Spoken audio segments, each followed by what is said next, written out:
YouTube channel Shri हरे नमः को like, share, subscribe करें। धन्यवाद। हो जाता है, जैसे सूरज के निकट जाने वाले के अंधकार का विनाश हो जाता है, वैसे ही जिस सुख सागर के निकट जाने पर दुख और ज्वाला का विनाश हो जाता है, उस परम शीतल परम सुख सागर भगवान श्री कृष्ण को हम नमस्कार करते हैं। और इसी नमस्कार के साथ इस समय की कथा को विराम दे रहे हैं। आगे की कथा सुनने के लिए आप लोग पुनः 3 बजे पधारे और 3 से 3:30 तक श्री महाराज जी की आज्ञा है कि कुछ कीर्तन होना चाहिए। तो बल्कि आप लोग 3 क्या 2:45 में आकर के ही कीर्तन शुरू कर दें, ताकि कम से कम 3:15 तक कथा प्रारंभ हो जाए। और आज महात्म की कथा और कल से फिर मूल कथा। श्री कृष्ण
भगवान की जय, श्री महादेव भगवान की जय, श्री शंकरषण भगवान की जय, श्री चतुर्व्यूह भगवान की जय, श्री हनुमंत लाल की जय, सपरिकर श्रीमद् भागवत महापुराण की जय, श्री वेद व्यास भगवान की जय, श्री सुखदेव जी महाराज की जय, श्री परीक्षित जी महाराज की जय, श्री सूत जी सोनकादिक जी महाराज की जय, श्री सुख तीर्थ की जय, श्री महाराज जी की जय, जगत गुरु श्री शंकराचार्य भगवान की जय, श्री चक्र जी महाराज की जय, श्री चक्र जी के लाडले की जय, श्री सर्व संत वैष्णव भगवान की जय।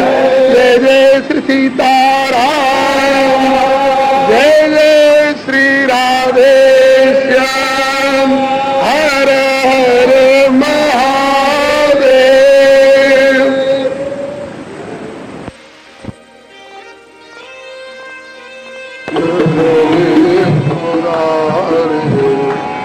नाथ नारायण नारायण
नारायण वासुदेव कृष्ण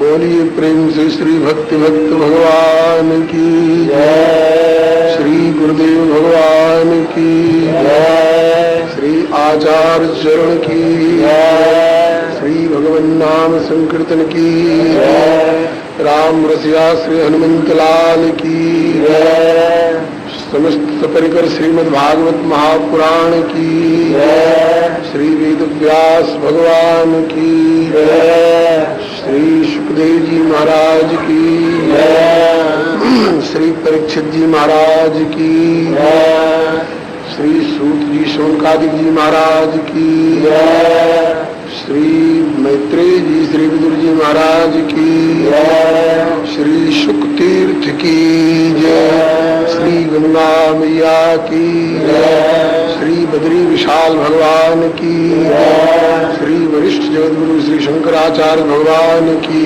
जय, श्री चक्र जी महाराज की जय, श्री चक्र जी के पुण्य स्मृति महोत्सव की जय, श्री चक्र जी के लाडले की जय, श्री सर्व संत वैष्णव भगवान की जय। श्री हरि शरणं मम श्री हरि गुरु वैष्णव चरण कमलेभ्यो नमः। ओम नमः परमहंसा स्वादित चरण कमल चिन्मकरंदाय भक्त जनमानस निवासाय श्री रामचंद्राय विश्वसर्ग विसर्गादिनव लक्षण लक्षितम श्री कृष्णाख्यम परम धाम जगद्धाम नमामि तत्। वागीशायस्य वदने लक्ष्मीर्यस्य च वक्षसि यस्यास्ते हृदये संवित्तं नृसिंहमहं भजे। श्रीरामं रामभक्तिं च रामभक्तांस्तथा गुरून् वाक्काय मनसा प्रेम्णा प्रणमामि पुनः पुनः। कान्तिस्थितामृषति निन्दितशारदिन्दुर्यत्रैकतो विलसितामसिताङ्गशोभां श्रीवृन्दावनेऽपि कृतयामुनगाङ्गसङ्गं श्रीराधा मुकुन्दयुगलं तदहं नमामि। श्रीकृष्णं नारायणं वन्दे श्रीकृष्णं वन्दे व्रजप्रियं श्रीकृष्णं द्वैपायनं वन्दे श्रीकृष्णं वन्दे कृतासुतं। यं प्रव्रजन्तमनुपेतमपेतकृत्यं द्वैपायनो विरहकातरया जुहाव पुत्रेति तन्मयतया तरवोऽभिनेदुस्तं सर्वभूतहृदयं मुनिमानतोऽस्मि तं सर्वभूतहृदयं मुनिमानतोऽस्मि।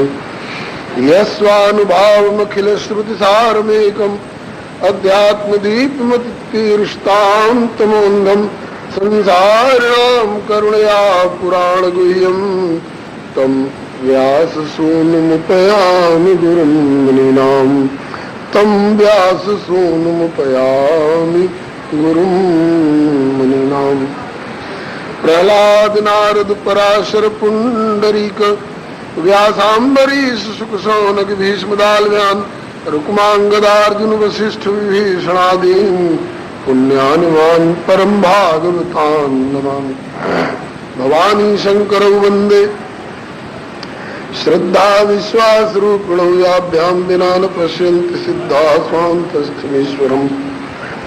वन्दे बोधवयं नित्यं गुरुं शङ्कररूपिणम् यमाश्रितो हि वक्रोऽपि चन्द्रः सर्वत्र वन्द्यते। श्री सीताराम गुणग्राम पुण्यारण्यविहारिणौ वन्दे विशुद्ध विज्ञानौ कवीश्वर कपीश्वरौ अतुलित बलधामं हेमशैलावदेहं धनुजवन् कृशानं ज्ञानिनामग्रगण्यं सकल गुण निधानं वानरामधीशं रघुपति प्रिय भक्तं वातजातं नमामि। कूजन्तं राम रामेति मधुरं मधुराक्षरम् आरुह्य कविता शाखां वन्दे वाल्मीकि कोकिलम्। नारायणं नमस्कृत्य नरं चैव नरोत्तमं देवीं सरस्वतीं व्यासं ततो जयमुदीरयेत्। जय जय भक्त भक्ति भगवंत गुरु चतुर्नाम बपुए किनके पद बंदन किए नासै विघ्न में। श्री गिरिजापति गिरिजा गणेश शेष शारद श्रुति व्यास वाल्मीकि पद पंकज नित ध्याऊं में। द्वादश भागवताचार्य चतुः संप्रदायाचार्य शंकर आचार्य को सपरिकर मनाऊं मैं। तुलसी कबीर सूर नाभा प्रियादास मीरा श्री नानक चैतन्य जू को अनुगत रहा हूं मैं। दीजे वर सब मिल मोहि मन वच क्रम छल तज नित परिकर सह हरि हरि यश भरी भरी गाऊं मैं।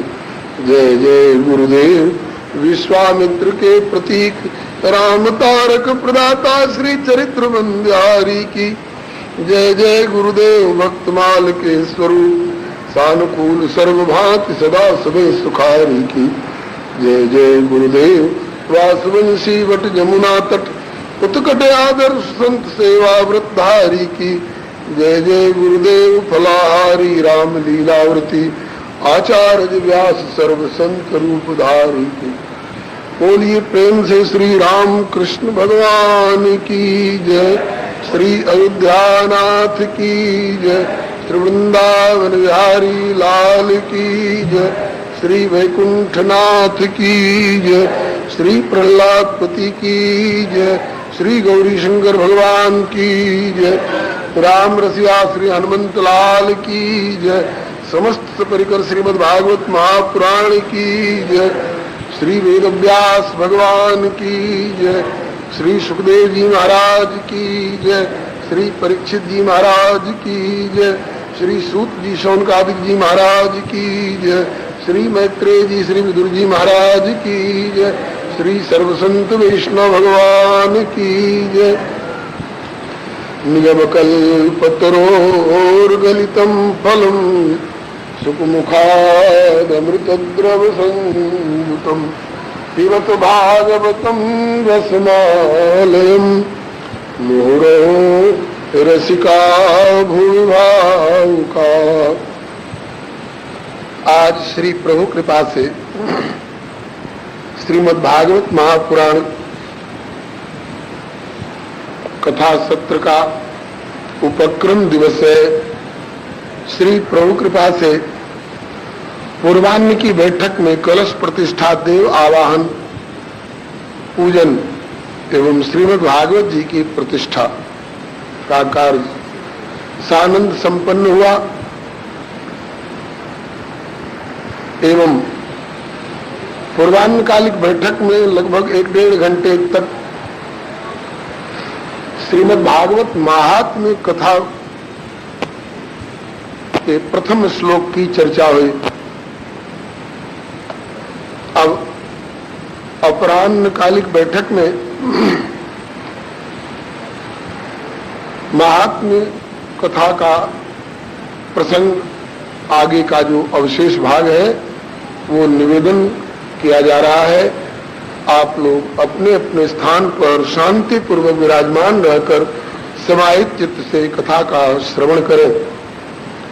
प्रथम श्लोक में आपने सुना, भगवान वेदव्यास जी कहते हैं, सच्चिदानंद रूपाय विश्वोत्पत्त्यादि हेतवे तापत्रय विनाशाय श्री कृष्णाय वयम नमः।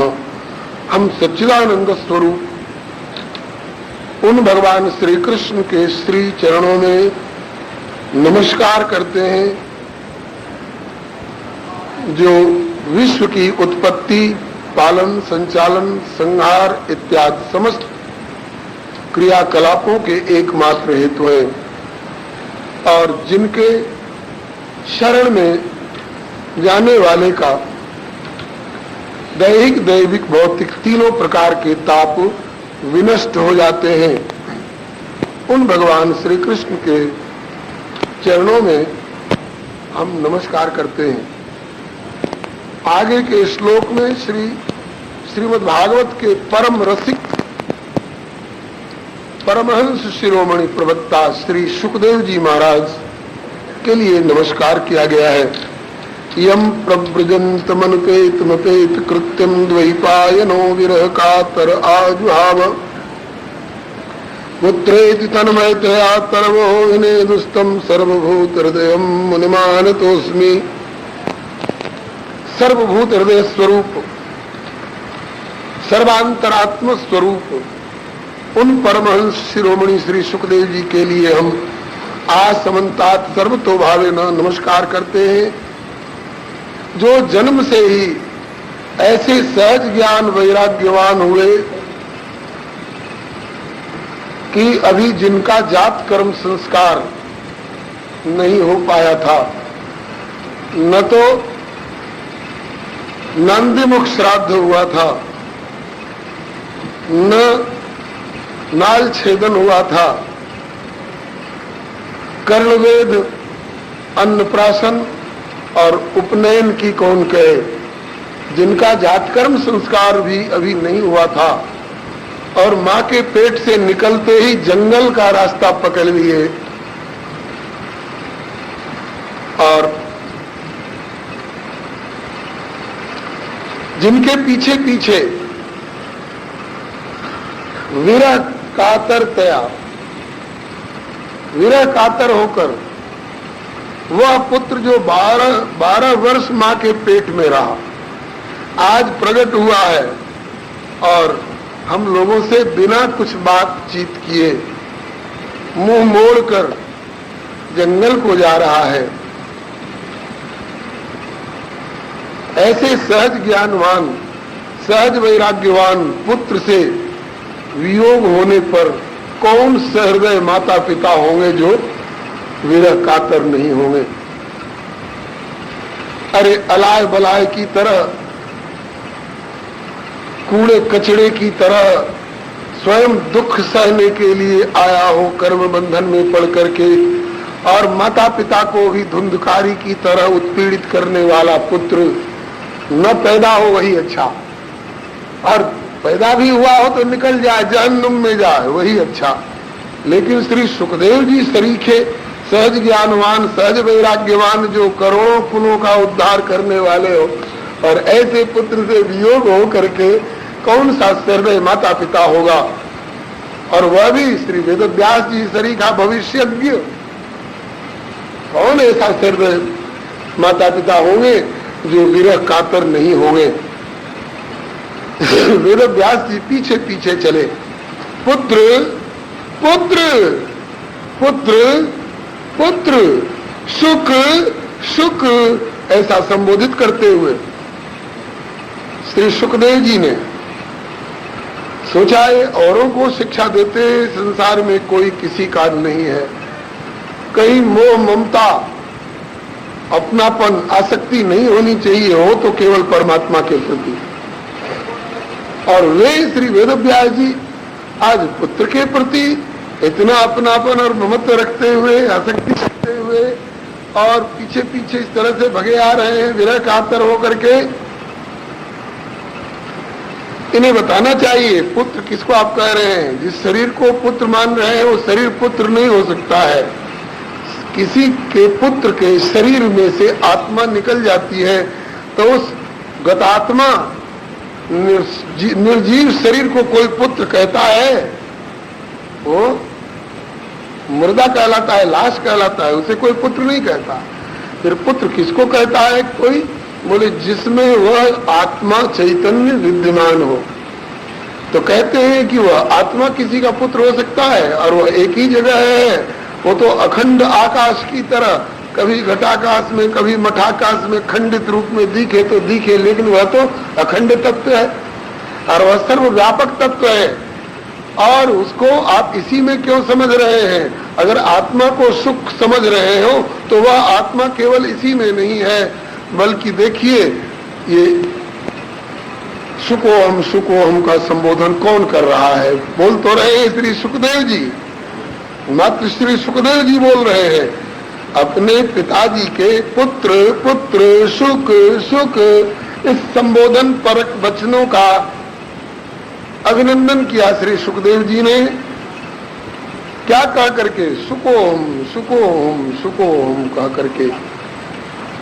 बोल तो रहे हैं श्री सुखदेव जी, लेकिन समस्त आत्माओं से इनकी आत्मा की ऐसी एकात्मता हो रही है, केवल बातों से कहने मात्र के लिए नहीं, क्रियात्मक रूप में, व्यावहारिक रूप में, सफल रूप में, कि एक श्री सुखदेव जी के कहने पर समस्त वृक्ष वृक्ष बोल पड़े। वृक्ष वृक्ष में भी तो आत्मा है, तो वृक्ष वृक्ष की आत्मा बोल पड़ी, सुकोम सुकोम सुकोम। कैसे?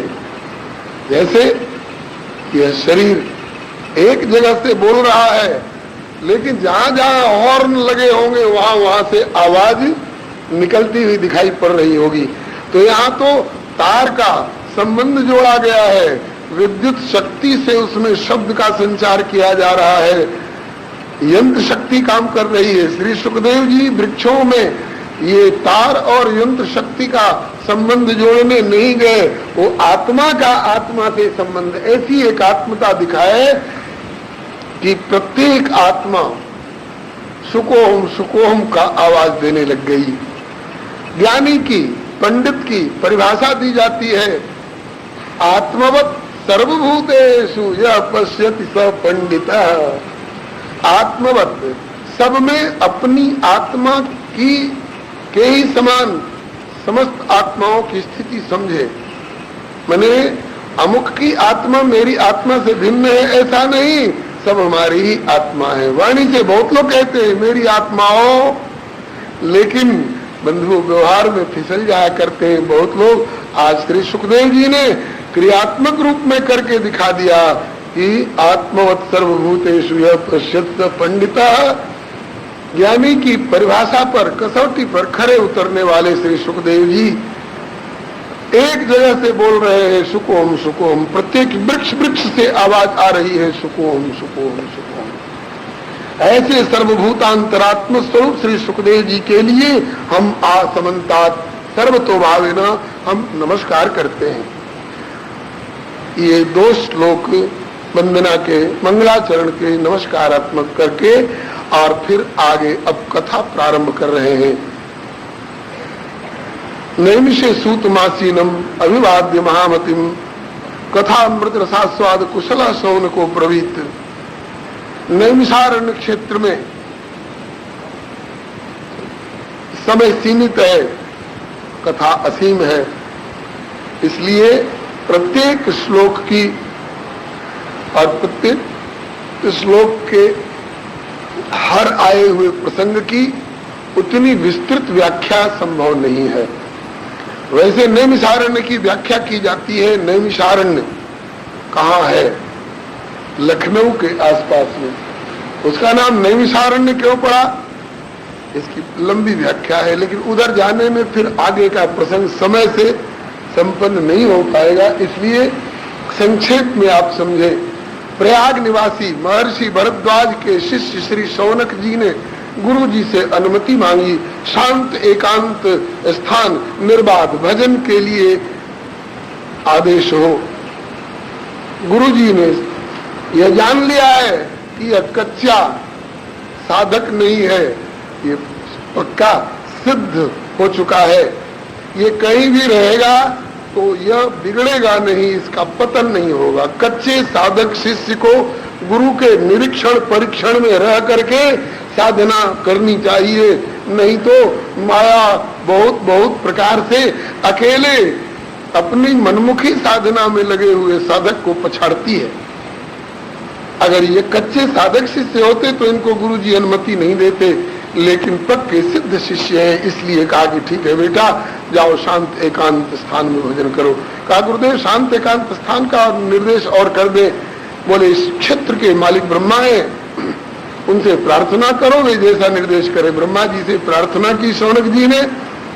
ब्रह्मा जी ने एक मना कल्पित चक्र छोड़ा और बोले कि यह चक्र जब तक अधर जाए, धरती से ऊपर ऊपर चले, तब तक इसके पीछे पीछे जाना, और जहां जाकर यह चक्र धरती में विराम को प्राप्त हो जाए समझ लेना यही भजन के लिए निर्वाध शांत एकांत स्थल है।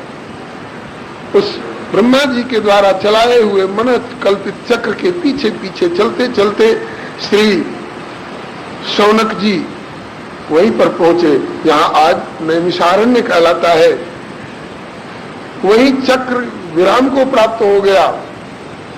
आज भी बड़ा सुंदर कुंड बना हुआ है जिसमें स्वाभाविक जल भीतर से निकल कर और गोल चक्राकार होकर के और फिर गोमती जी में प्रवाहित होता रहता है।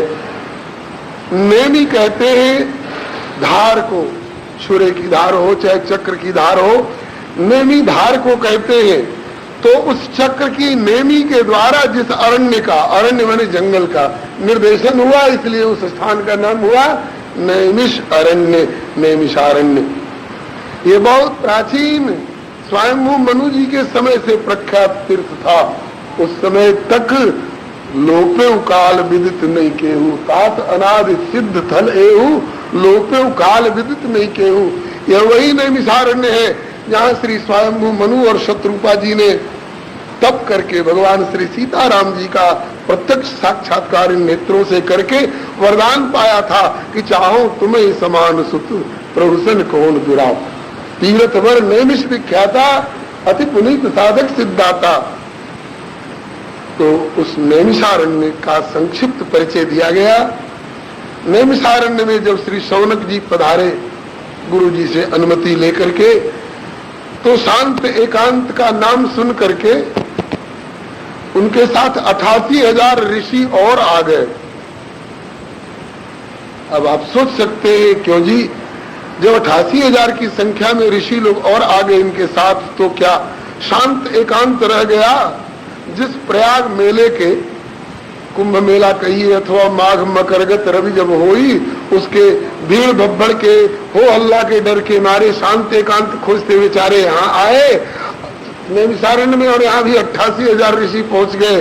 तो क्या शांत एकांत रह गया? हाँ, रह गया। शांत एकांत पने में संख्या से बाधा नहीं होती है, मनोवृत्ति की दुविधा के कारण बाधा होती है। एक मनोवृत्ति के, एक उपासना के, एक पद्धति के, एक रहन सहन के हजारों लोग एक साथ जुट जाए तो भी शांत एकांत में विक्षेप नहीं पड़ता है। इष्ट मिले और मन मिले, और मिले भजन रस रीत, मिलिए ता निशंक हुए कीजे तिन सो प्रीत। श्री सुखताल में कथा हो रही है, कथा हो रही है, भाई जी कथा कह रहे हैं, भाई जी कथा कह रहे हैं, मामा जी कथा कहने जा रहे हैं। कथा के रसिक हजारों की संख्या में दौड़ दौड़ के आ रहे हैं। तो इससे कथा स्थल में बताइए तो शांतपने में एकांतपने में कोई अंतर है क्या? सब शांत होकर के सुन रहे हैं। एक मनोवृत्ति के, एक उपासना के, एक पद्धति के हजारों लोग हो तो उससे शांत एकांत में बाधा नहीं पड़ती। दो मनोवृत्ति के एक जगह जुट जाए, एक तो ध्यान परायण है और दूसरा कह रहा है कि हम खूब ढोल चिमटा बजा के कीर्तन करेंगे, वो कह रहा है अरे क्या रखा है चिमटा बजाने में, क्यों हल्ला मचा रहे हो? वो कहते हैं कि क्या रखा है इस आंख मिचौनी में, कलिकाल में तो कलौ केशव कीर्तनाथ। तो दो मनोवृत्ति के एक साथ जुट जाएंगे तो उनमें खटपट हो सकती है कुमारी कन्या के कंकड़ और चूड़ी की तरफ। लेकिन एक मनोवृत्ति वाले, एक पद्धति वाले, एक उपासना वाले, एक इष्ट वाले, चाहे जितनी संख्या में जुटे वहां शांत एकांत रहता है। नैमिषारण्य में 88,000 ऋषियों के अग्रगण्य श्री शौनक जी भजन करने लग गए। मन में थी, ये कथा रसिक है, मन में थी भगवान की अमृतमयी कथा का रस प्रवाह करने वाले कोई रसिक प्रवक्ता मिल जाते तो हम लोगों का समय बहुत बढ़िया से सदुपयुक्त होता, हम लोगों की वृत्ति परमात्मा में सहज लग जाती। और साधनों से मन लगाना पड़ता है, लेकिन कथा में ऐसे ऐसे प्रसंग आते हैं कि मन लगाना पड़ता नहीं है, मन अपने आप लग जाया करता है। श्री करा वाले बाबा सरकार कहा करते हैं, 3 तरह के जीव होते हैं ना, विषयी, साधक, सिद्ध। इनमें से कहीं कोई जगता है, कहीं कोई जगता है, कहीं कोई जगता है, कहीं कोई सोता है, कहीं कोई सोता है, कहीं कोई सोता है। इसमें बताते हैं कि विषय जगत में विषयी जब जगता है तो परमात्मा उधर से मुंह मोड़कर सोते हैं, इसका विषय सेवन में क्या देखूं। और वही जब साधक बन करके साधना में प्रवृत्त होता है तो प्रभु करवट बदल कर उसकी ओर देखते हैं और शाबाशी देते हैं, वाह बेटा बहुत उत्तम रास्ता अपनाया, बन जाएगी, हरि से लगे रहो रे भाई, एक दिन बनत बनत बन जाएगी। और वही जब सिद्ध अवस्था में पहुंच करके और सकल दृश्य उदर मेल सोवे निद्रा तज योगी, वो सोता है। जागनते सोवन भलो जो कोई जाने सोए, अंतर लव लागी रहे तो सहजे सुमिरन होए। यूट्यूब चैनल श्री हरे नमः को लाइक शेयर सब्सक्राइब करें। धन्यवाद। निशा पश्यतो मुने विषय विलसवान जग जागे, किंतु जोगिया शयन कर रही है, ललना हरि के भजनिया में जग सूते, किंतु जोगिया जागल रहे। तो भजन परायण ये सोएंगे भी तो भजन परायण होकर के रहेंगे। जो सिद्ध कोटि के लोग हैं, तो सिद्ध कोटि के लोग सकल दृश्य उधर मेली सोवे निद्रा तज जोगी। तो जब सिद्ध कोट स्तर में पहुंच करके जीव सोता है सुख की नींद, तो पादाब्जम प्राप्य दृश्याद्य स्वस्थ शेते मृत्यु रस्मादपेति। तो परमात्मा, अब आत्मा का काम पूरा हुआ, परमात्मा जग करके पहरा देता है। तुलसीदास जी तान दुपट्टा सो रहे थे अपनी काशी की कुटिया में, चोर गए चोरी करने के लिए, तो क्या देखा, बोले कि आए चोरी करन चोर, तिनका भी किंतु चुरा न सके, क्योंकि श्याम गौर पहरेदारों की पैनी दृष्टि बचा न सके। एक सांवला और एक गोरा पीतांबरधारी धनुष लेकर दो व्यक्ति पहरा दे रहे हैं।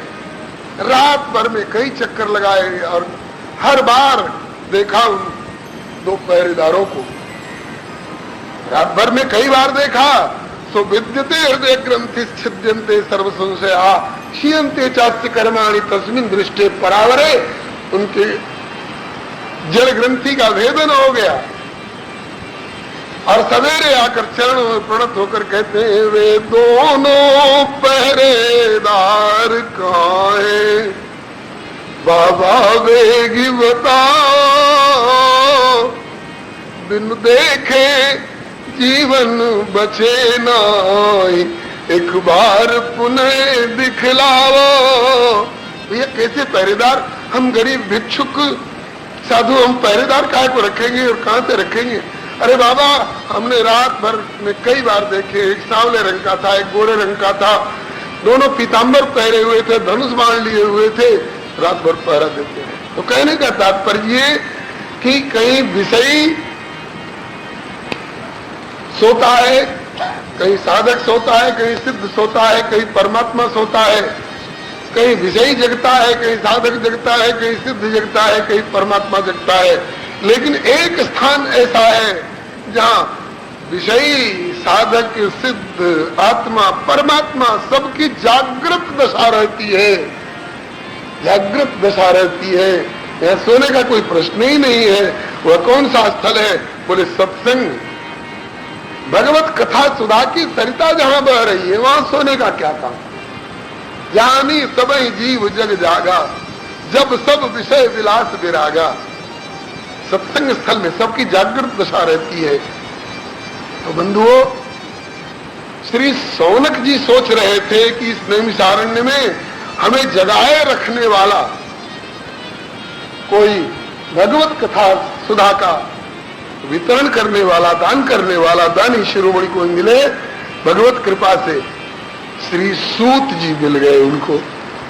श्री सूत जी के श्री चरणों में प्रणत होकर सिंहासन पर पधराकर उनकी पूजा करते हुए, उनका अभिनंदन करते हुए श्री सौनक जी ने उनसे जिज्ञासा की। कैसे सौनक जी ने जिज्ञासा की, सौनक जी का विशेषण दिया गया है, कथामृत रसास्वाद कुशल शौनको ब्रवीत। कथा रूपी अमृत का आस्वादन करने में कुशल शौनक जी। कथा रूपी अमृत का आस्वादन करने में कुशल सब नहीं होते। एक भैंस के सामने आप कथा कहिए, उसको उससे कोई मतलब नहीं। एक गधे के सामने आप बैठ करके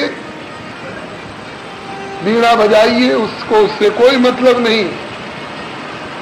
क्या हो रहा है उसको क्या पता, वो तो अपने तमोगुण में मगन है। तो इस तरह से ही तो भैंस गधे की बात रही। मनुष्यों में भी ऐसे ऐसे स्वभाव वाले लोग होते हैं जिनको कथा हो रही है, बगल में हो रही है, वो ताश खेल रहे हैं, जुआ खेलने में लगे हों, आवाज भी जा रही है उनके कानों में, लेकिन उससे उनको कोई मतलब नहीं।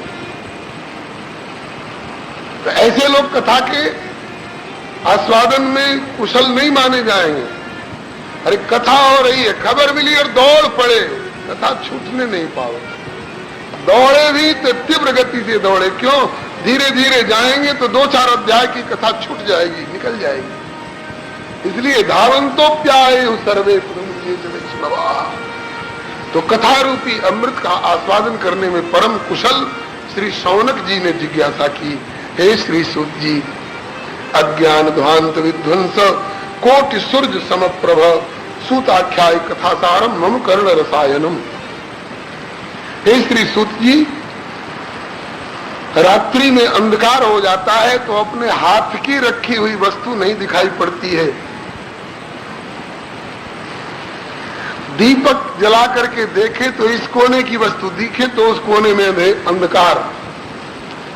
लेकिन जब सूर्य नारायण का उदय होता है तो कहीं भी किसी कोने में अंधकार नहीं रह जाता है, दिन हो जाता है, प्रकाश हो जाता है।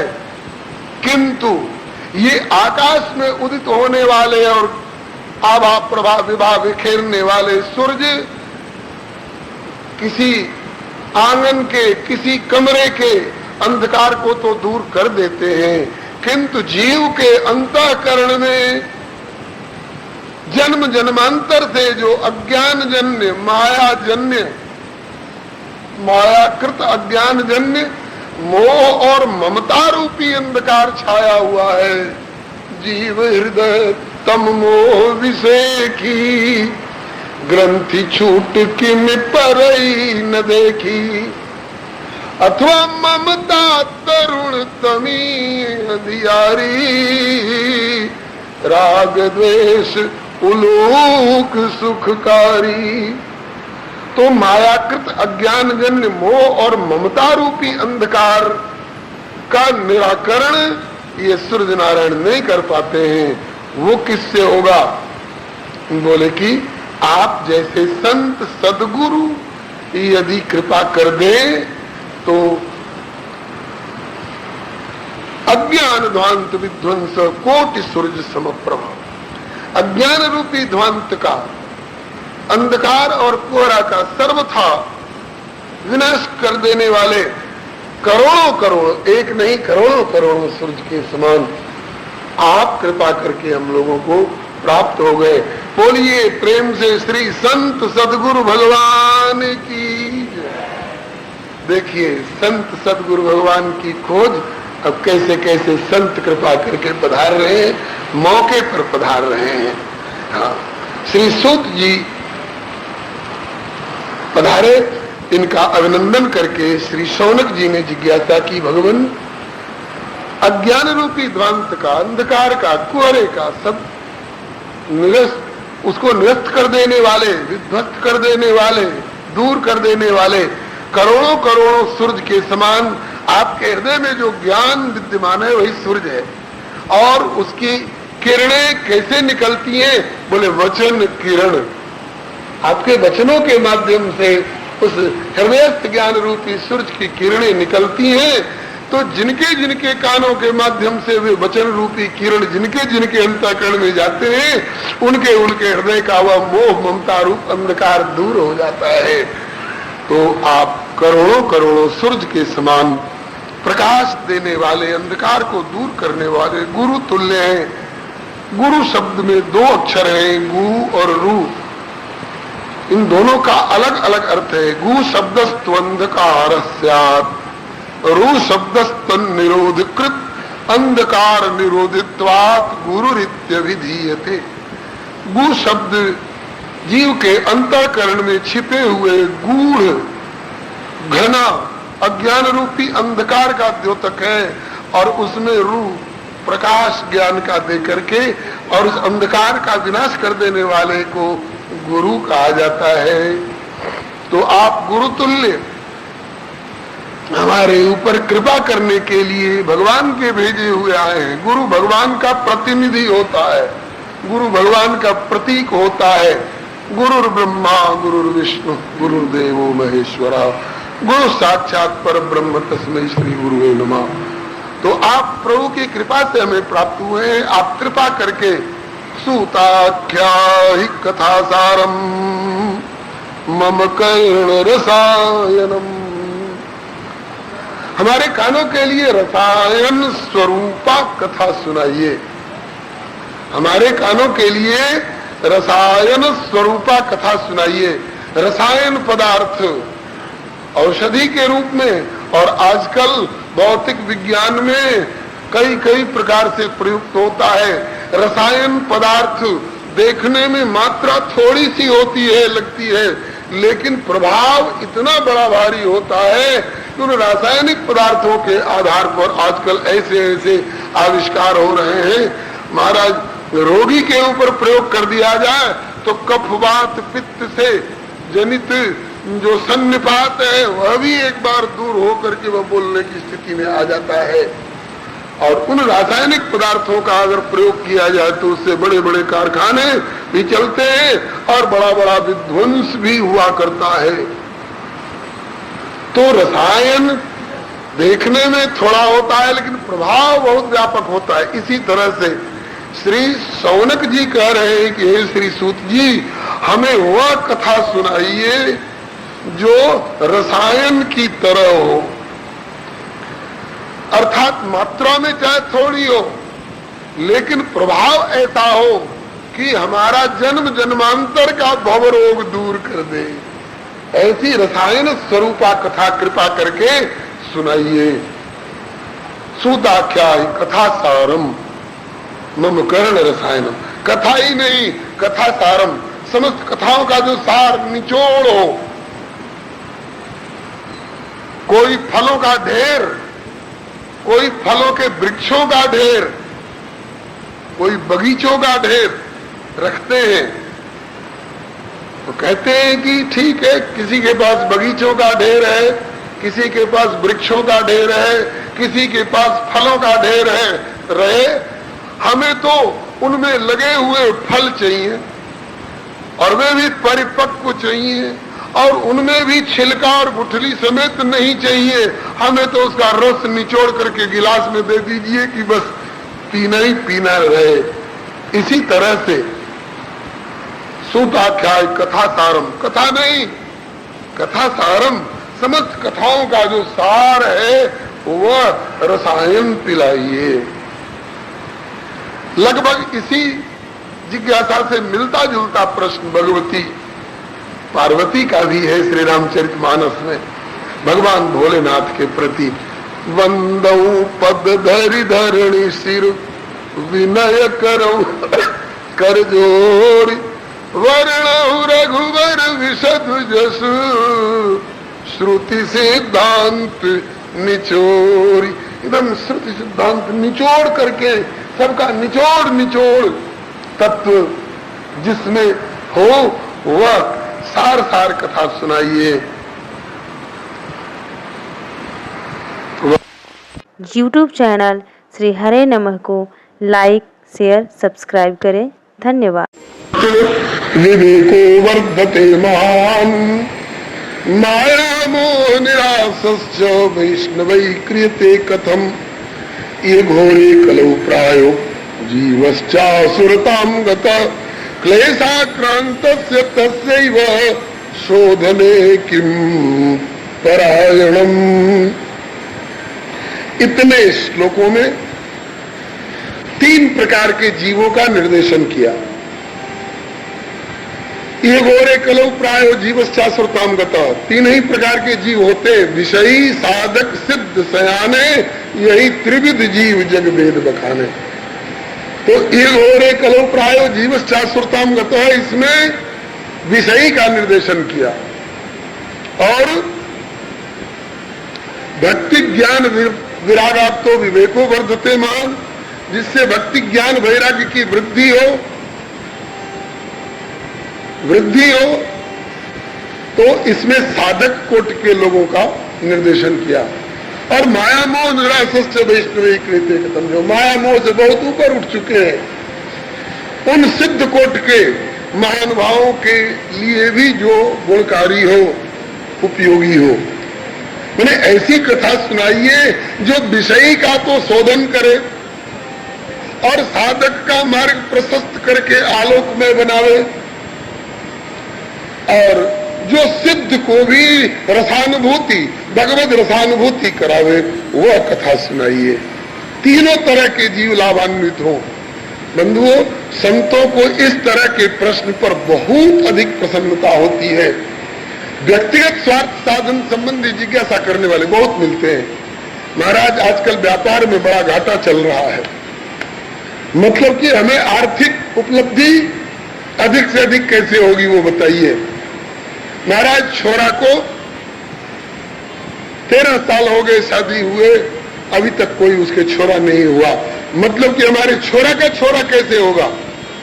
मुझे धन कैसे मिलेगा, मुझे पुत्र पौत्र कैसे मिलेगा, मुझे संसार का सबसे ऊंचा पद कैसे मिल जाएगा?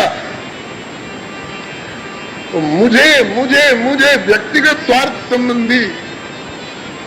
साधन संबंधी जिज्ञासा करने वाले बहुत लोग मिलते हैं, लेकिन ऐसी जिज्ञासा जिससे विषयी का भी शोधन हो, साधक का भी पथ प्रशस्त हो और कल्याण मार्ग उसको प्राप्त हो और भगवत चरणारविंद तक पहुंच सके, और जो पहुंच चुके हैं उनको भी भगवत कृपा और आनंद और रसानुभूति कराने वाली ऐसी कथा सुनाइए जो विषयी, साधक, सिद्ध तीनों प्रकार के लोगों को लाभान्वित करावे, वह कथा सुनाइए। भगवान आगे बताते, संसार में देने वाले बहुत लोग मिलते हैं।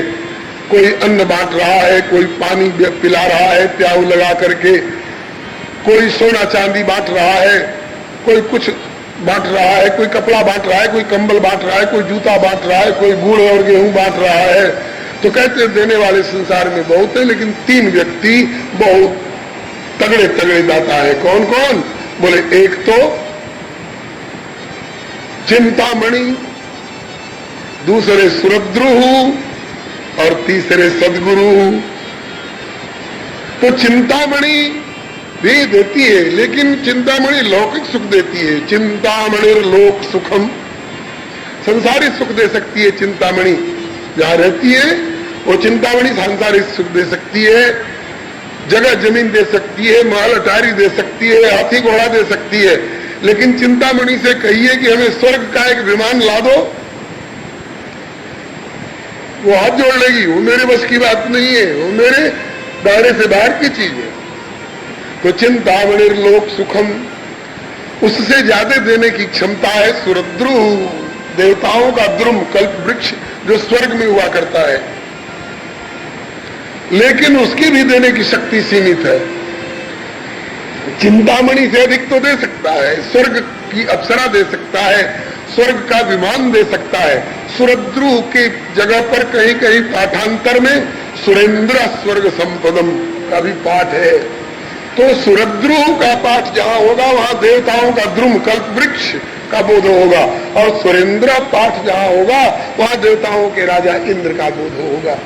तो चाहे स्वर्ग में रहने वाले कल्प वृक्ष अथवा स्वर्ग में रहने वाले स्वर्ग के राजा इंद्र, ये देने वाले तो हैं, लेकिन ये कहां तक दे सकते हैं? बोले, ये विमान दे सकते हैं, अप्सरा दे सकते हैं, सोमरस के प्याले दे सकते हैं, नंदन वन की सैर करा सकते हैं, पारिजात पुष्प का घ्राण दिला सकते हैं, गंधर्वों के गान तान टप्पे सुनवा सकते हैं, लेकिन इनकी भी देने की शक्ति सीमित है। इनसे कहिए कि हमें श्याम सुंदर भगवान श्री कृष्ण चंद्र से मिला दीजिए, तो हाथ जोड़ लेंगे, बाबा ये हमारे बस की बात नहीं है। तो उस भगवान की प्राप्ति कैसे होगी? तो सबसे ऊंचे स्तर पर दानी की जगह पर गुरुदेव का नाम आता है। प्रयच्छति गुरु प्रीतो वैकुंठम योगी दुर्लभम। बड़े बड़े योगियों के लिए भी जो दुर्लभ वैकुंठ है, उनकी भी प्राप्ति सदगुरु की, आप जैसे संत सदगुरु की कृपा से हो सकती है, हो जाती है। प्रयच्छति गुरु प्रीतो वैकुंठम योगी दुर्लभम। वैकुंठ किसको कहते हैं जी? वही राहित्य अर्थ में है, वैशिष्ट अर्थ में यहां नहीं है, वही राहित्य अर्थ में है। और कुंठा मायाजन्य विकार को कहते हैं। वैकुंठ जहां मायाजन्य कुंठा विकार होते ही नहीं है, उस मायाजन्य कुंठा विकार से रहित जो वैकुंठ भगवान है, भगवान का ही एक नाम है वैकुंठ। और वे जहां निवास करते हैं विशेष रूप से, वैसे तो सत्ता रूप से सब जगह निवास करते हैं। देश काल दिश विदिशो माही कहु सो कहा जहां प्रभु नाही, सर्वत्र सम रूप में परिव्याप्त है। लेकिन कोई विशिष्ट स्थान भी है जिसको वेदों ने, पुराणों ने त्रिपाद विभूति कहा है। भक्तों ने अपनी अपनी भाषा भाव शैली में साकेत गोलोक वैकुंठ कहा है। उस भगवत धाम का भी नाम वैकुंठ है। वहां भी मायाजन्य कुंठा नहीं जाती है, वो रजसा तमसा परस्तात है। तो उस वैकुंठ की प्राप्ति कैसे होगी? बोले प्रयच्छति गुरु प्रीतो वैकुंठम योगी दुर्लभम। योगियों के लिए भी जो दुर्लभ वैकुंठ धाम है, अथवा वैकुंठ में निवास करने वाले वैकुंठनाथ भगवान है, उनकी प्राप्ति तो संत, आप जैसे संत सदगुरु की कृपा से ही संभव है। लेकिन कब? बोले गुरुजी कब देंगे वैकुंठ? बोले प्रयच्छत गुरु प्रीतो प्रीत, यदि प्रसन्न हो जाए तब। पाप करते रहोगे और ये प्रसन्न हो जाएंगे? दुराचार व्यभिचार और भ्रष्टाचार अत्याचार करते रहोगे और प्रसन्न हो जाएंगे? नहीं नहीं। जो मार्ग श्रुति साधु दिखावे, ते पथ चलत सब है सुख पावे। और जो यही पंथ चले मन लाई, तो हरि काहे न होई सहाई। संतों के मार्ग पर चलिए, भगवान के बताए हुए मार्ग पर चलिए। असतो मां सदगमया, तमसो मां ज्योतिर्गमया, मृत्युर्मा अमृतम गमया। फिर ये प्रसन्न होंगे। लोग कहते हैं कृपा महाराज, कृपा महाराज, कृपा। अरे कृपा कृपा कृपा तो खूब कर दे, कृपा को संजोने की पात्रता है क्या तुम में? हम बरस तो जाए, लेकिन तुम्हारा बर्तन औधा पड़ा हो तो उसके पेंदे में कितना पानी आएगा? बर्तन को सीधा करो, बर्तन को सीधा करो, बर्तन में अंतःकरण को सीधा करो, मैंने परमात्मा की ओर मुख करो उसका। और सीधा भी हो और उसमें छेद हो तो बरसेगा भी, कृपा बरसेगी ही तो उसमें टिकेगा, वो तो बह जाएगा। अच्छा, अगर सीधा भी है, निश्चित छिद्र भी है, छिद्र भी उसमें नहीं है, ये सब कमी की पूर्ति कर चुके हैं, लेकिन उसमें धूल और कीचड़ और कचरा और गोबर सब क्या क्या सब पड़ा हुआ है, तो उसमें बरस करके टिकेगा तो, लेकिन क्या पीने वाला रहेगा? क्या आत्मा की प्यास बुझा सकेगा? इसलिए पात्रता की आवश्यकता है। कृपा कृपा सब कोई कहे, पर कृपा पात्र नहीं कोई। अरे कृपा पात्र सोई जानिए, जो आज्ञावर्ती होए। संत सत्शास्त्र सदगुरु के आज्ञानुवर्ती होकर के रहने वाला ही कृपा का पात्र होता है। और कृपा के पात्र में अगर ये कृपा करेंगे तो प्रकाश्यते क्वापि पात्रे, तो पात्र में उसका प्रकाश होगा, उसका टिकाव होगा और उससे जगत कल्याण होगा। तो श्री सूत जी जिज्ञासा कर रहे हैं, भगवान आप कृपा करके योग दुर्लभ वैकुंठ की प्राप्ति कराने वाले संत सदगुरु हैं, भगवत कृपा से प्राप्त हुए हैं, ऐसी कथा हम लोगों को सुनाइए। समस्त कथाओं का जो सार हो और भवरोग का विनाश करने वाली हो, विषयी का शोधन करने वाली हो, साधक का पथ प्रशस्त और आलोकमय करने वाली हो, और सिद्ध को भी भगवत कृपा अनुभूति रसानुभूति कराने वाली हो, कृपा करिए। तब इस तरह की जिज्ञासा से श्री सूत जी बहुत प्रसन्न हुए और बोले कि प्रीति शौनक चित्ते ते यतो विचार्य च सर्व सिद्धांत निष्पन्नम संसार भयनाशनम भक्त्योगवर्धनम यच्च कृष्ण संतोष हेतुकम तदहं ते विधास्यामि सावधानतया शृणु, सावधानतया शृणु। हे शौनक जी, सूत जी अब उत्तर दे रहे हैं। हे शौनक जी, आपके हृदय में बड़ी प्रीति है, किसके प्रति? भगवत कथा के प्रति, सत्संग के प्रति, संत सदगुरु के प्रति और भगवान के प्रति, भगवत भक्ति के प्रति बड़ी प्रीति है। यह जानकर मुझे बड़ी प्रसन्नता हुई है।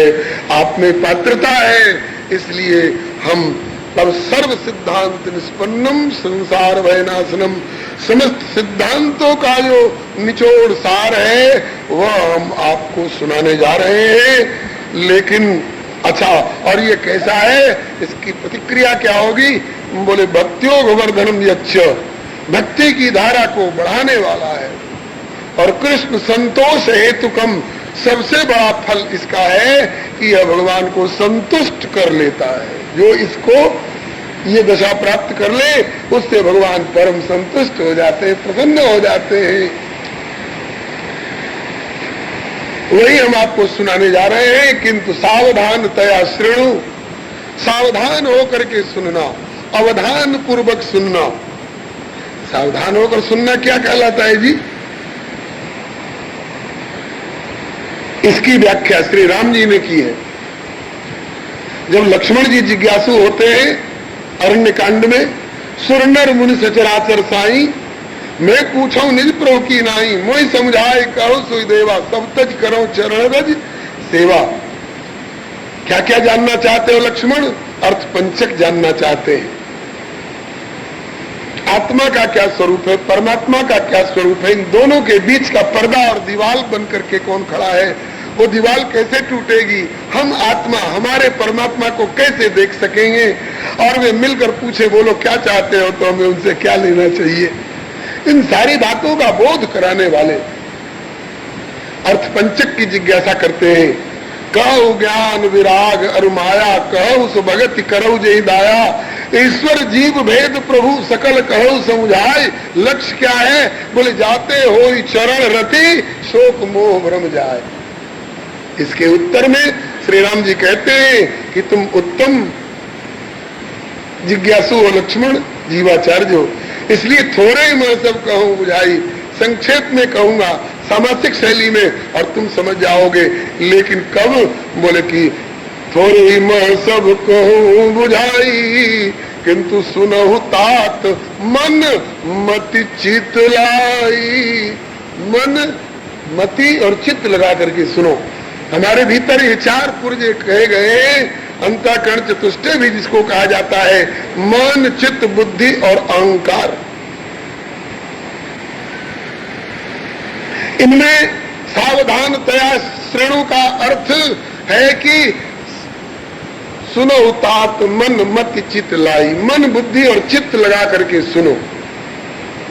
चौथा जो है ना अहंकार, उसको किनारे रख करके सुनो।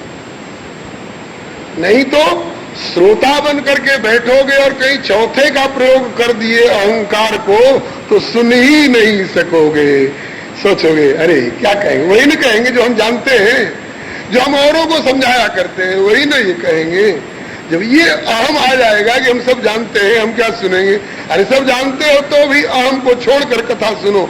राम जी से बढ़ के कोई जानता है? लेकिन राम जी भी सुनते हैं। वेद पुराण वशिष्ठ बखानहि, सुनहि राम यद्यपि सब जानहि। और ये नहीं कि केवल लक्ष्मण को ही कह रहे हैं कि मन लगा के सुनो, स्वयं भी मन लगा के सुनते। वेद पुराण सुनहि मन लाई, फिर आप कहीं अनुजन समुझाई।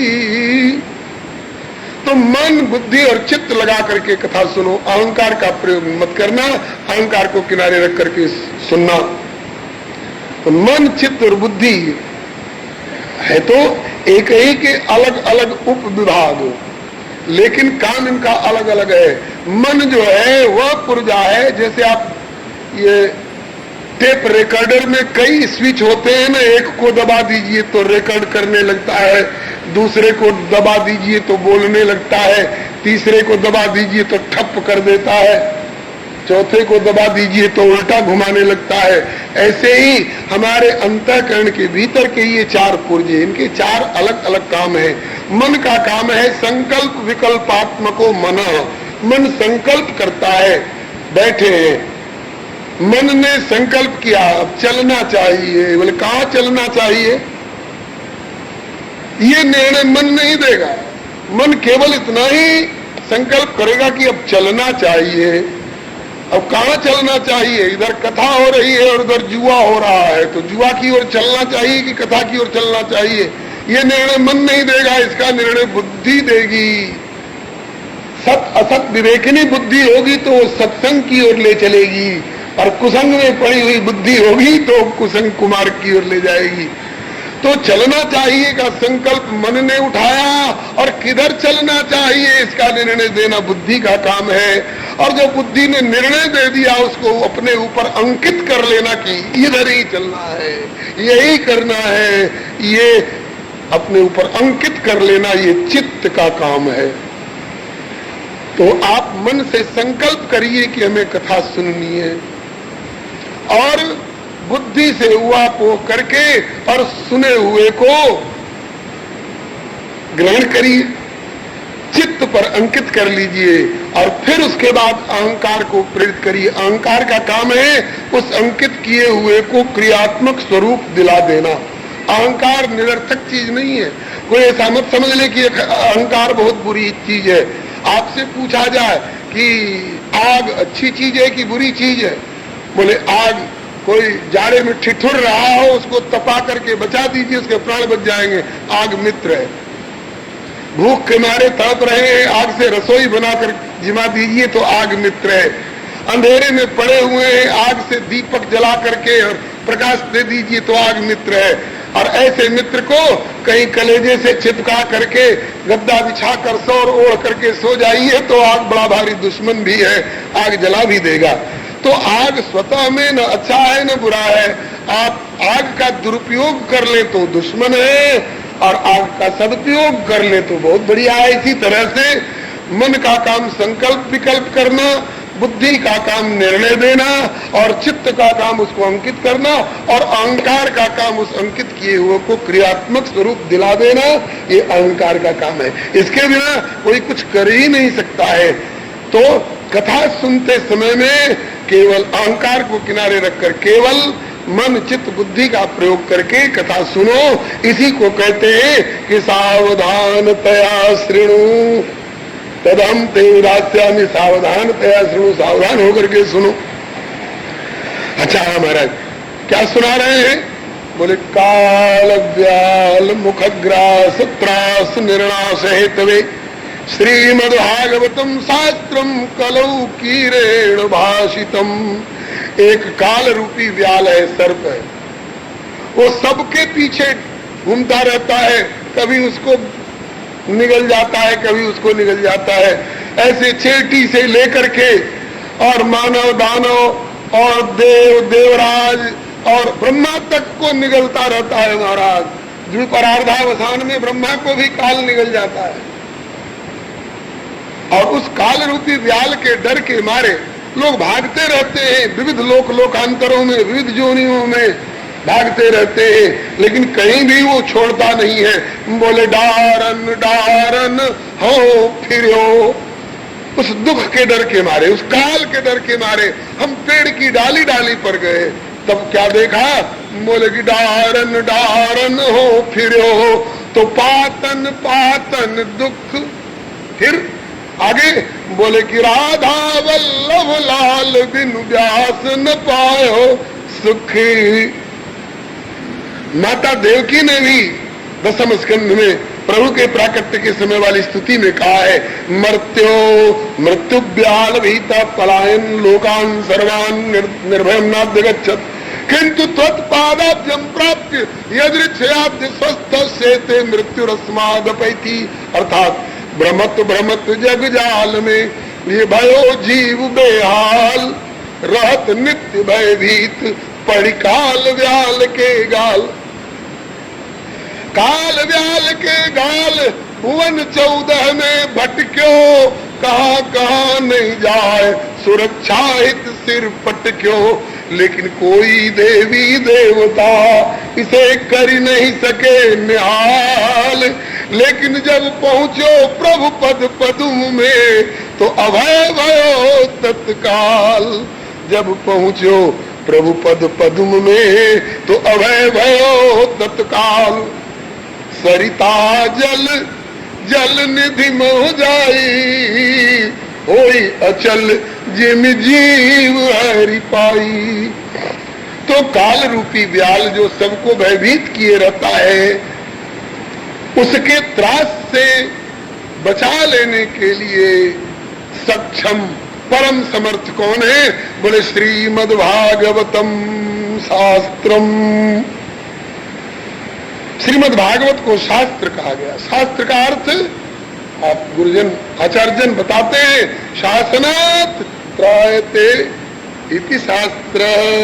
जो शासन के द्वारा खबरदार कह करके बुराइयों से बचा दे, त्राण दिला दे, मृत्यु से त्राण दिला दे, 84 लाख जोनियों के चक्र से त्राण दिला दे, काम क्रोध आदि के आभ्यंतरिक शत्रुओं से त्राण दिला दे शासन के द्वारा, उसका नाम है शास्त्र।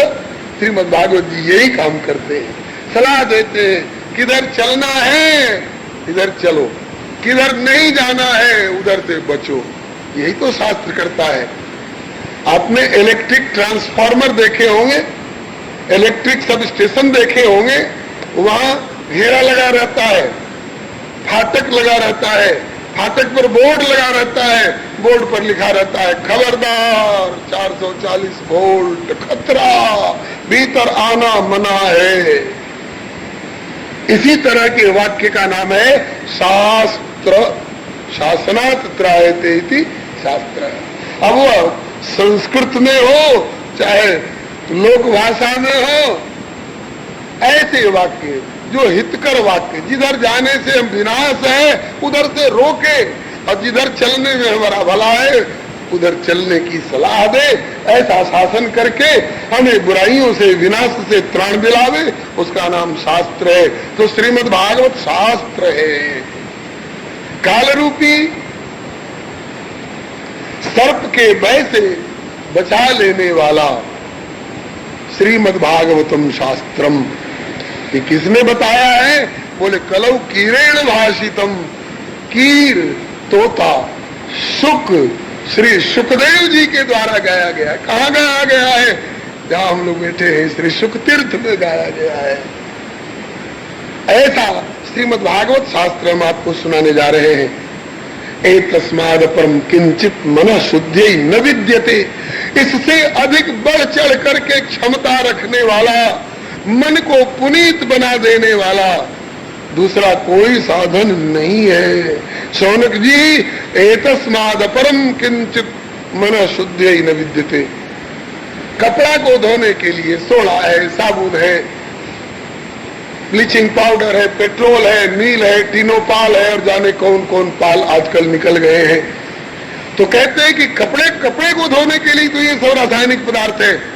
मन रूपी कपड़े को धोने वाला कोई रासायनिक पदार्थ किसी दुकान पर मिलेगा? बोले यही है मन को धोने के लिए।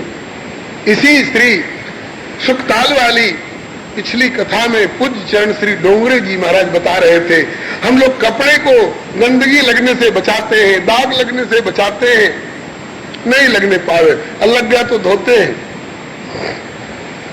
नहीं धुला ऐसा पक्का दाग। आज पता नहीं कौन फूल का ऐसा पक्का दाग लगा है अपने चादर में से कि लोग धोते धोते थक गए, नहीं छूटा। तो क्या किया जाएगा?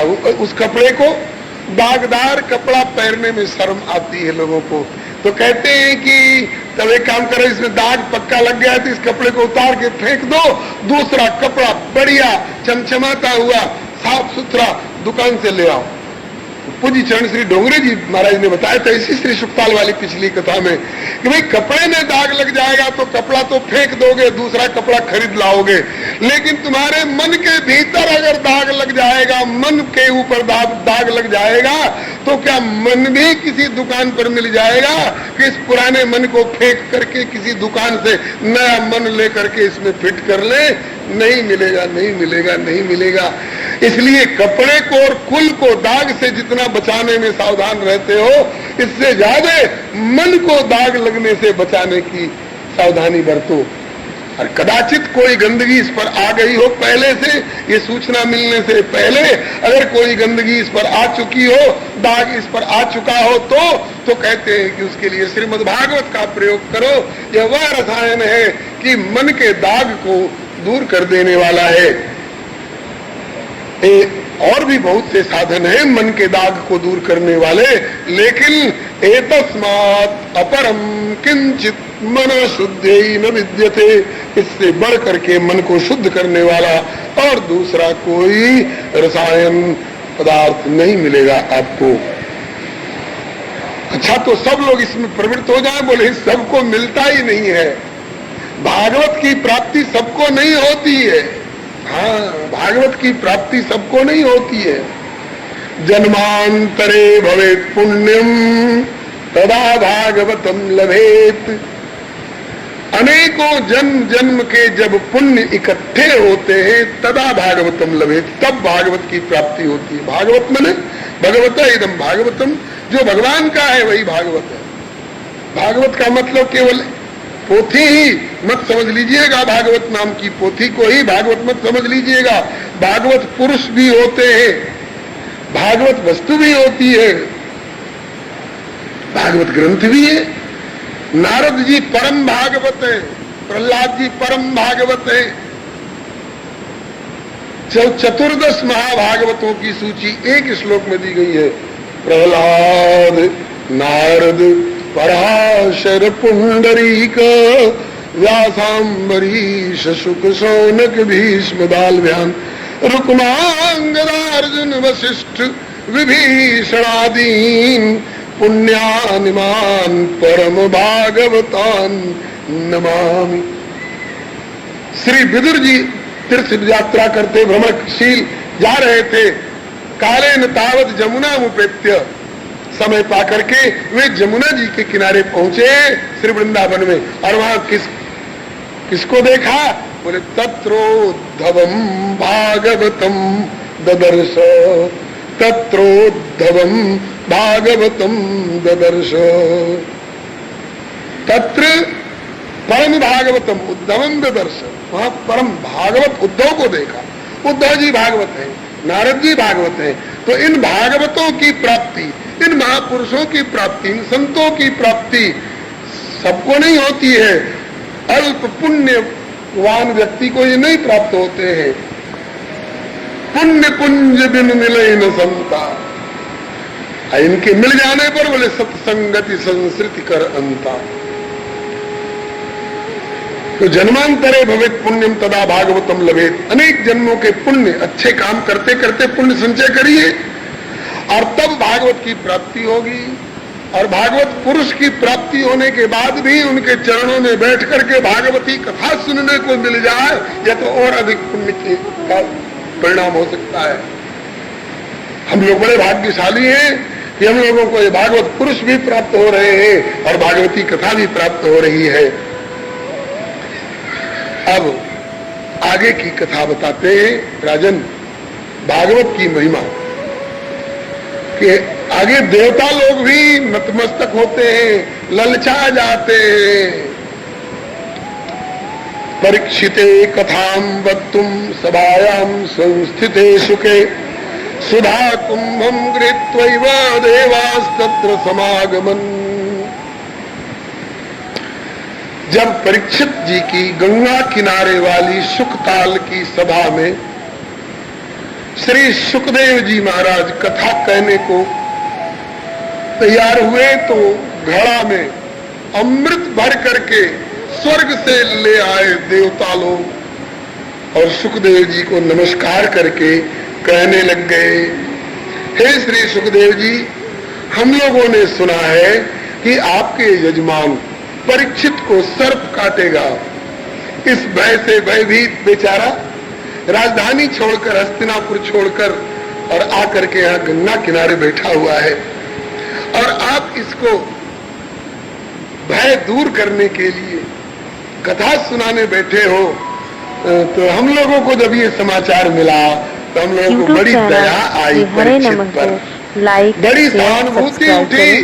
तो हम लोग परीक्षित के ऊपर सहानुभूति दिखाने के लिए, दया करने के लिए, ये देखिए घड़ा में अमृत भर करके लाए हैं, लीजिए लीजिए सुखदेव जी, ये घड़ा वाला अमृत लीजिए और स्वयं भी पी लीजिए और अपने यजमान परीक्षित को भी पिला दीजिए, फिर सर्प के काटने और मरने का डर नहीं रहेगा। लेकिन ये घड़ा वाला अमृत बड़े परिश्रम से निकाला गया है, ऐसे नहीं देंगे हम लोग, विनिमय पूर्वक देंगे, कुछ ले करके तब देंगे। बोले क्या ले करके दोगे? खरीद बिक्री करने आए हो, लेन देन का व्यापारिक धंधा करने आए हो देवताओं? देवता लोग बोले कि ये घड़ा वाला अमृत लेकर आप भी पी लीजिए, अपने परीक्षित को भी पिला दीजिए, फिर सर्प के काटने और मरने का भय नहीं रहेगा। लेकिन ये घड़ा वाला अमृत कब देंगे? बोले कथा सुधाम प्रयच्छस्व, कथा रूपी अमृत हम लोगों को दे दीजिए, तब गृहित कोई सुधा में माम इस अमृत को, घड़ा का अमृत लीजिए, ग्रहण करिए। फिर इस प्रकार से क्या होगा, उसके बाद क्या होगा? बोले कि एवं विनिमय जाते सुधाराज्ञा प्रपीयताम प्रपास्यामो वयम सर्वे श्रीमद् भागवतामृतम। इस प्रकार से आदान प्रदान जब हो जाएगा, लेन देन, तब उसके बाद सुधाराज्ञा प्रपीयताम, राजा परीक्षित इस घड़ा वाला अमृत को पीते रहे और हम लोग इस कथा रूपी अमृत को लेकर स्वर्ग में जाएंगे और वहां हम लोग अपना मस्ती में पीते रहेंगे। प्रपास्यामो वयम सर्वे श्रीमद् भागवतामृतम।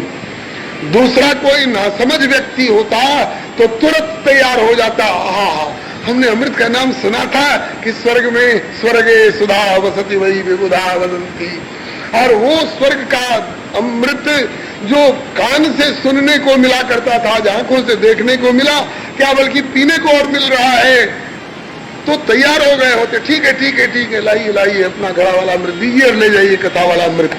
लेकिन श्री सुखदेव जी समझ गए उन देवताओं की ठगपने वाली विद्या को।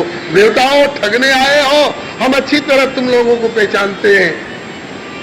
देवता लोग कैसे हैं? बोले आए देव सदा स्वार्थी, अपना मतलब गांठना जानते हैं, लेकिन वाणी कैसी बोलते हैं? बोले वचन कहीं जनु परमार्थी। वचन ऐसा प्रयोग कर रहे हैं जैसे कि परमार्थी बन के आए हैं, हमारा कल्याण करने आए हैं, हमारे परम हितैषी बन करके आए हैं। श्री सुखदेव जी समझ गए इनकी ठगपने वाली विद्या को। देवताओं, ठगने आए हो, ये नकली नकली 2 नंबर का, 2 नंबर का भी नहीं, 3 नंबर का, 3rd क्लास का, ये केवल नाम मात्र का कहलाने वाला अमृत का घड़ा दे करके और हमारा असली अमृत छीनना चाहते हो। तुम्हारे घड़ा वाले अमृत में और हमारे कथा वाले अमृत में जमीन आसमान का अंतर है। क्व सुधा, उपेक्षा का भाव है। क्व सुधा क्व कथा लोके क्व काच क्व मणिर्महान ब्रह्मरातो विचार जैवम तदा देवान जहास। जा जाओ देवताओं, तुम्हारी टिप्पणी की विद्या यहां नहीं चलेगी। तुम्हारे अमृत में बहुत तरह का अभाव है, त्रुटि है, दोष है। हमारे इस कथा रूपी अमृत में बहुत बहुत प्रकार की विशेषताएं। तुम्हारी कथा है, तुम्हारा ये घड़ा का अमृत इस कथा रूपी अमृत की बराबरी क्या कर सकेगा? बोले क्या अंतर है महाराज? बोले देखो, तुम्हारा घड़ा वाला अमृत जितना पिया जाता है ना, उतना पुण्य खत्म कर देता है। पुण्य की कीमत पर मिलता है, मुफ्त में नहीं। तो तुम्हारा घड़ा वाला अमृत जितना पिया जाता है उतना पुण्य खत्म होता है, और हमारा एक कथा रूपी अमृत जितना पान किया जाता है उतना पुण्य और बढ़ता है। तो बताओ, पुण्य शोषक अमृत दे करके पुण्य पोषक अमृत छीनना चाहते हैं। दूसरी बात, तुम्हारा ये घड़ा वाला अमृत नकली अमृत है। उस अमृत को पीने के बाद भी तुम लोगों की दुर्दशा देखी गई है।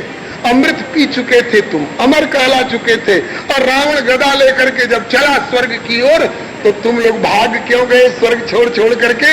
रावण आवत सुनहु सकोहा तो देवन तके मेरु गिरि खोहा। क्यों जाकर के मेरु के कंदराओं में छिपे तुम लोग? तुम तो अमर हो चुके थे, इस अमृत को पी चुके, तो भागे क्यों? रावण के डर से भागे क्यों? बोले हम मरते तो नहीं, लेकिन उसकी गदा खोपड़ी पर लग जाती तो खोपड़ी चूर हो जाती, दर्द तो होता ही पता नहीं कितने दिनों तक। इसका मतलब कि तुम्हारा घड़ा वाला अमृत तुमको यथार्थ में न अमर बना सका, न अभय बना सका, नाम मात्र का अमृत है। तीसरी बात, तुम्हारा अमृत पतनोन्मुख बनाता है। तेतम भुक्त्वा स्वर्गलोकम विशालम क्षीणे पुण्य मर्तलोकम विशंति, स्वर्ग से गिराने वाला है। और चौथी बात, तुम्हारे घड़ा वाले अमृत को पीने वाले देवता भागते हुए दिखाई पड़ते हैं, और हमारे इस कथा रूपी अमृत को पीने और पिलाने वाले काकभुसुंडी जी, सनकादिक जी, नारद जी, हनुमान जी, कोई माई का लाल बतावे तो कि कभी किसी के डर के मारे कहीं भागे होंगे? काल भी इनके पास आने में डरता है। तुम्हें न व्यापत काल अति कराल कारण कवन, मोहिसो कहो कृपाल ज्ञान प्रभाव की जोग बल। बोले कि कथा रूपी अमृत के प्रभाव दावा करते हुए श्री काकभुसुंडी जी कह रहे हैं, यहाँ बसत मोहि सुनु खग ईसा बीते कल्प 7 और 20, 27 कल्प बीत गए। 27 में एक कल्प में 14 मनवंतर होते हैं, और हर मनवंतर में एक एक इंद्र और एक एक मनु और एक एक सप्तर्षि मंडल होता है। तो 27 कल्प में 14 से गुणा कर दीजिए, जितना होगा उतने इंद्र खत्म हो गए अमृत पीने वाले हमारे सामने। काकभुसुंडी जी का दावा है।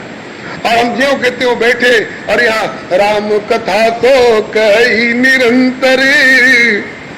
कोई माई का लाल बतावे तो कि हनुमान जी को किसी के डर के मारे भागना पड़ा हो, अथवा मृत्यु आकर के इनकी छाया को भी छूने का प्रयास कर रही हो। ये कथा रूपी अमृत का पान करने वाले महान भाव लोग हैं।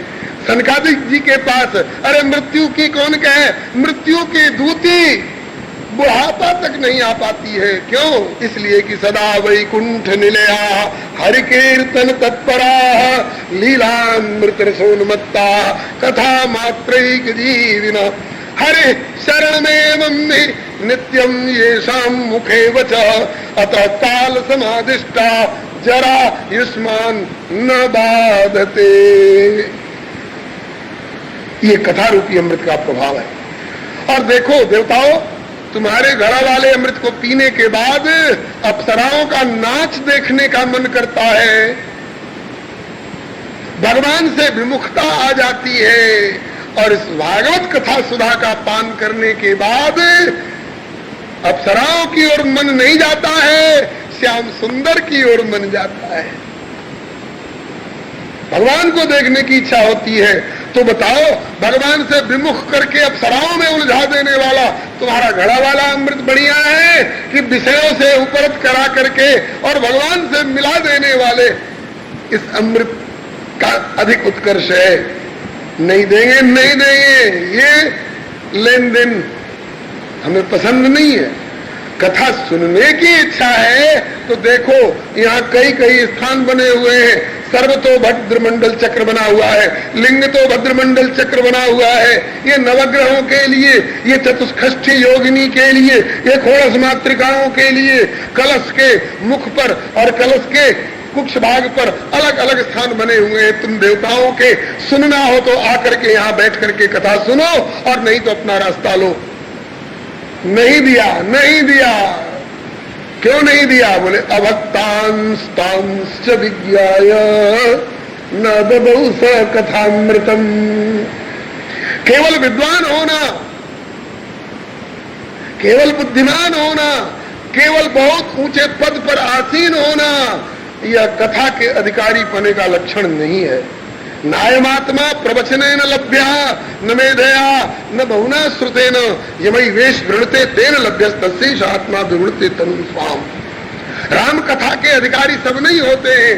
यह न कही सठी हठशील जो मन लाई न सुन हरिलील, कही न लोभी क्रोधी कामी जो न भजई सचराचर स्वामी। द्विज द्रोही न सुनाई कदूं। एक घड़ा लेकर आने वालों बोले तुम्हारा भी नाम इसमें है। द्विज द्रोही न सुनाई कदूं, सुरपति तरित होई नृपु जबू। फिर इसका अधिकारी कौन है? बोले राम कथा के ते अधिकारी जिनके सत्संगति अति प्यारी। नहीं दिया, बोले सुनना हो तो यहां बैठ के सुन, स्वर्ग मिले जाने के लिए नहीं देंगे, और दे भी दे तो स्वर्ग मिलेगा अगर तुम कथा का आदर करोगे। जहां उर्वशी मेनका आरंभा तिलोत्तमा नाच रही हो वहां तुम कथा का आदर करोगे, ले जाकर दीमक से चटवाओगे हमारे श्रीमद् भागवत को, इस भागवत रूपी अमृत का फजीता कराओगे तुम लोग इसकी कदर करना नहीं जानते हो, इसलिए जाओ सुनना हो तो यहाँ बैठ के सुनो। न ददौ स कथामृतम। फिर कथा सुनाई और 7 दिन में वो आनंद की झड़ी लगी। महाराज भूल गए परीक्षित जी कि तक्षक भी आने वाला है। 9वें स्कंद का वर्णन करके और जब श्री सुखदेव जी कथा को थोड़ी देर के लिए विराम देने वाली मुद्रा में हुए तो घबरा गए परीक्षित। बोले भगवान कथा मत बंद करो, प्राण लागे कथा, नहीं तक्षक को त्रास है। हाँ कथा मत बंद करो, नहीं तो तक्षक बाद में आएगा, निष्प्राण शरीर को काट कर क्या करेगा। आवे तो कम से कम प्राणस्थ शरीर को काटे ताकि ऋषि की बात सत्य हो। तक्षक के काटने से हमें डर नहीं है, हमें तो डर है कि कथा बंद कर दोगे और कहीं मेरे प्राण न निकल जाए। कथा बंद कर दोगे तो मेरे प्राण निकल जाएंगे। प्राण लागे कथा, नहीं तक्षक को त्रास है। और कथा अगर होती रहेगी तो पता नहीं तक्षक कब मिलेगा, तक्षक बाद में मिलेगा। हो सकता है तक्षक के पहले हमारा काली मर्दन कन्हैया आकर खड़ा हो जाए। तो कन्हैया से मिलाने वाली कथा को बंद मत करो प्रभु, सुना श्रवण रसिक कहूं सुने ना परीक्षित से, पानो करत बाढ़े कोटि गुनी प्यास है। बोले शरीर की भूख खत्म हो चुकी है, शरीर की प्यास खत्म हो चुकी है। नैषाति दुस्सह क्षुन्माम त्यक्तोदम पिबाधते। क्यों? बोले पिबंतम तन्मुखाम भोजच्युतम हरि कथामृतम। आपके मुख चंद्र से झड़ती हुई ये अमृतमयी कथा जो श्रवित होकर हमारे कानों के माध्यम से प्राणों को सिंचित कर रही है, ये कथा, इस कथा ने शरीर की भूख प्यास को तो खत्म कर दिया है, लेकिन भगवत मिलन की प्यास, भगवत कथा सुधा की प्यास को और जगा दिया है। भगवान बंद मत करिए, सुनाइए सुनाइए। तब श्री सुखदेव जी को प्रशंसा करनी पड़ी। धन्य हो परीक्षित, तुम्हारी इसी कथा रसज्ञता की, रसिकता की तो परीक्षा करने के लिए मैं विराम की मुद्रा में आया। अब मैं समझ गया कि तुम केवल कथा की औपचारिकता ही नहीं निभा रहे हो, बल्कि सम्यक व्यवस्था बुद्धिस्तव राजर्षितमो, आपकी बुद्धि सम्यक व्यवस्था हो। YouTube चैनल श्री हरे नमः को लाइक शेयर सब्सक्राइब करें। धन्यवाद।